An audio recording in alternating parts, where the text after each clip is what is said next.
Jadi liberal itu muncul baru bid'ah dalam seluruh agama. Jadi bid'ah itu liberal itu tidak ada dulu sebelum.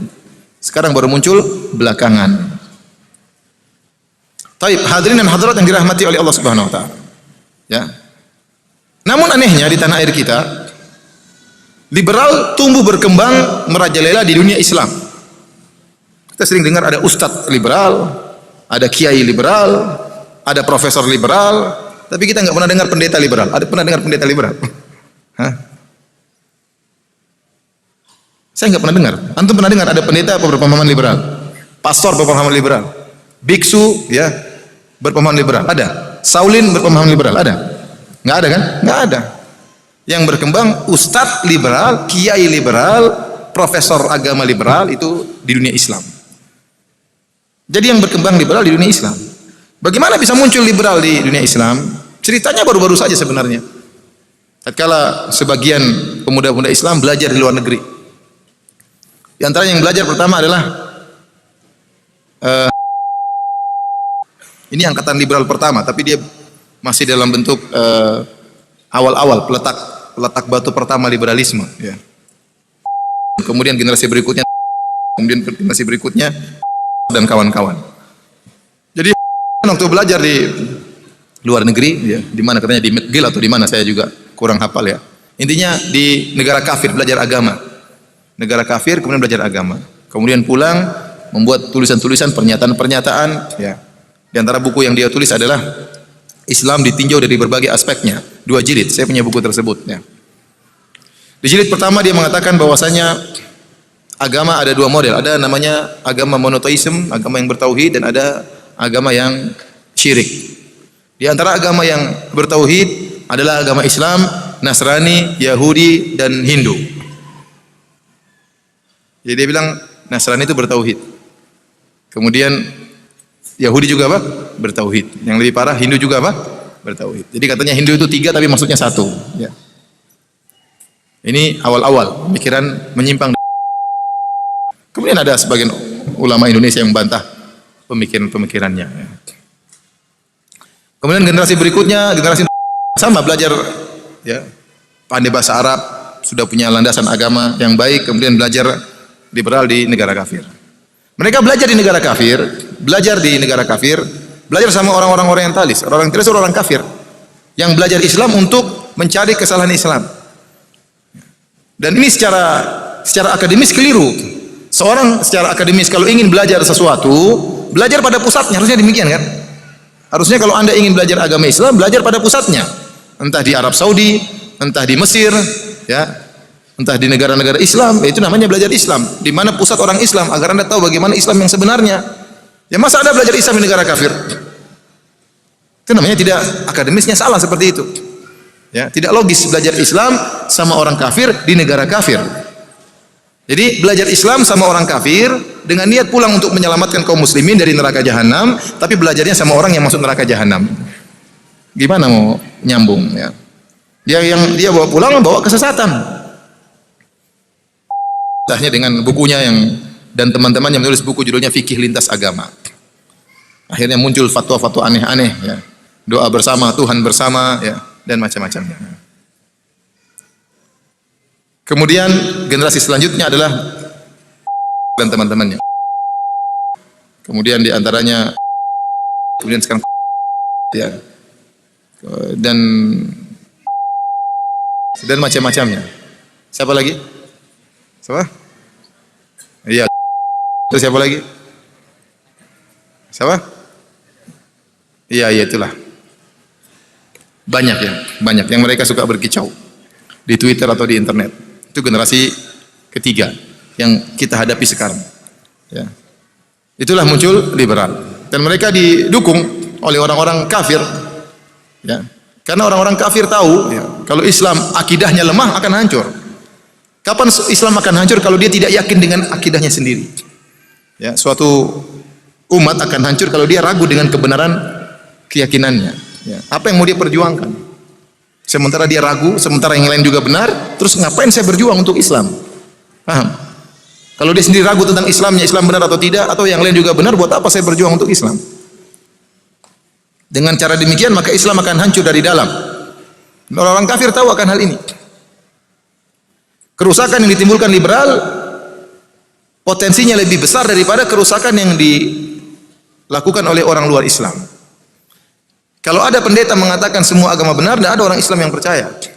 Ada biksu, ya, kemudian mengatakan semua agama benar, tidak ada yang percaya. Tapi kalau ada profesor Islam, ya, doktor filsafat orang Islam, lagi disebut sebagai pakar ini, pakar anu, bilang semua agama benar, mulailah orang Islam percaya. Karena yang ngomong orang Islam sendiri.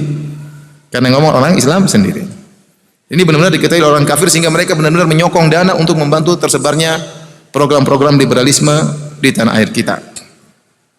Saya hadirin dan hadirat yang dirahmati oleh Allah Subhanahu wa taala. Ini sekilas tentang asal muasal munculnya liberal di tanah air kita sehingga akhirnya sekarang kita lihat fatwa-fatwa yang aneh-aneh yang beredar, ya, yang kita dengar, ya, merusak akidah dan juga merusak moral.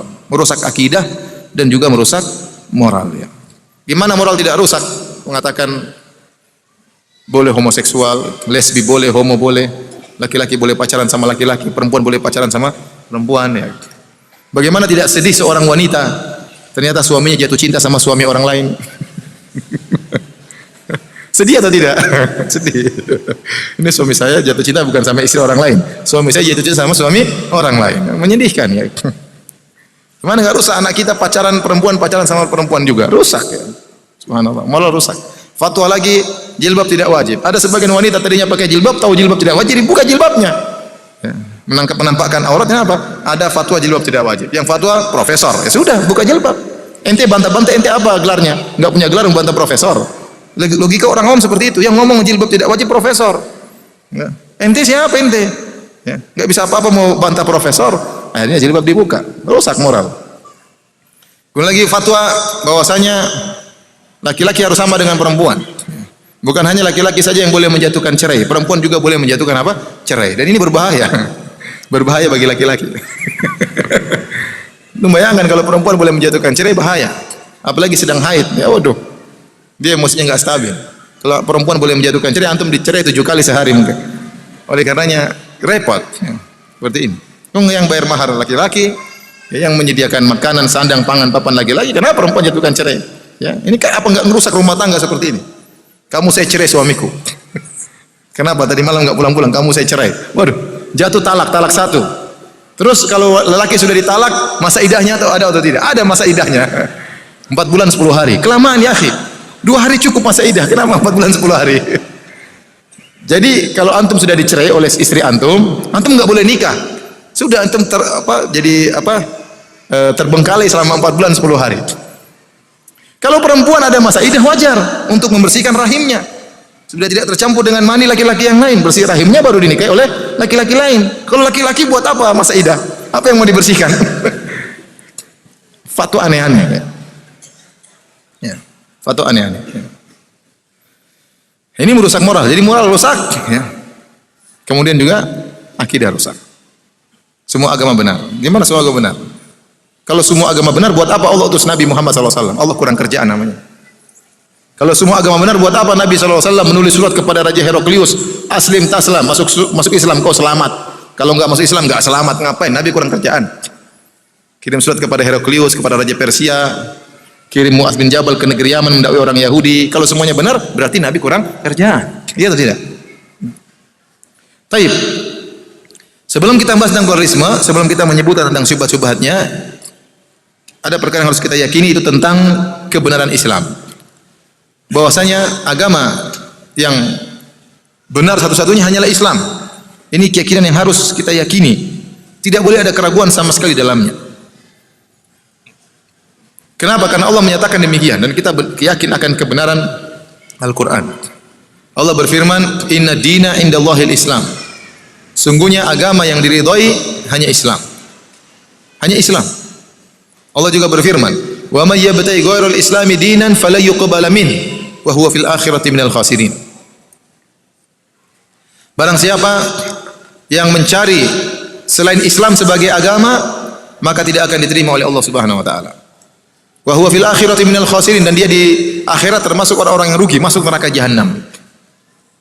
Dan Nabi SAW dalam Sahih Muslim menegaskan, Nabi berkata, "La yasma'u bi ahadun min hadhil ummah, Yahudiyyun wala Nasraniyun, thumma yamutu wa lam yu'min billadzi ursiltu bihi illa kana min ahlin nar.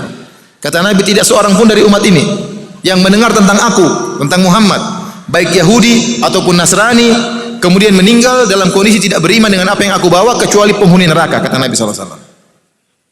Kalau Yahudi dan Nasrani saja yang percaya kepada Allah, kalau tidak beriman kepada Nabi Muhammad masuk neraka, bagaimana lagi dengan nabi-nabi, dengan agama-agama lain yang tidak percaya sama Allah? Seperti Buddha. Buddha agamanya Tuhannya lain, tidak sama dengan. Kalau Yahudi, Nasrani, Islam Tuhannya sama. Tuhannya siapa? Allah. Hanya saja mereka musyrikin. Mereka berbuat syirik kepada Allah Subhanahu wa taala, tapi Tuhan yang dituju sama-sama Allah.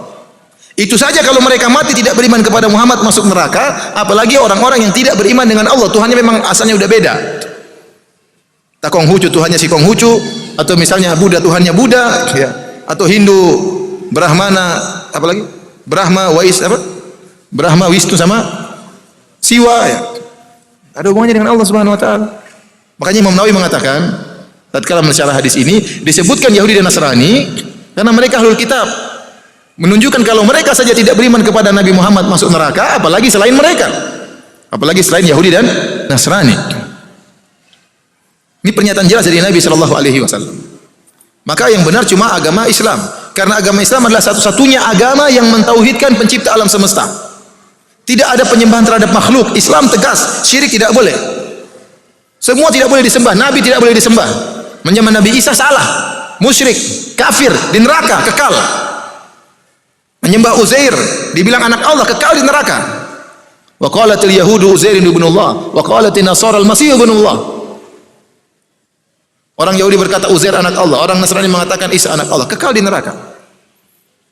Kekal di neraka jahanam, ya. Tidak ada dalam hal ini. Syirik tidak boleh sama sekali. Tidak boleh menyembah Nabi. Tidak boleh menyembah Nabi aja nggak boleh disembah, apalagi wali. Wali aja nggak boleh disembah, apalagi sunan. Apalagi batu, apalagi pohon. Malaikat saja tidak boleh disembah. Dulu orang-orang musyrikin mengatakan malaikat banatullah, putri-putri Allah, masuk neraka jahanam kekal. Kenapa menganggap malaikat sebagai putri-putri Allah Subhanahu wa taala? Ini masalah bagi Allah, ini masalah besar. Menganggap Allah bukan Maha Esa, punya putri-putri atau punya anak-anak.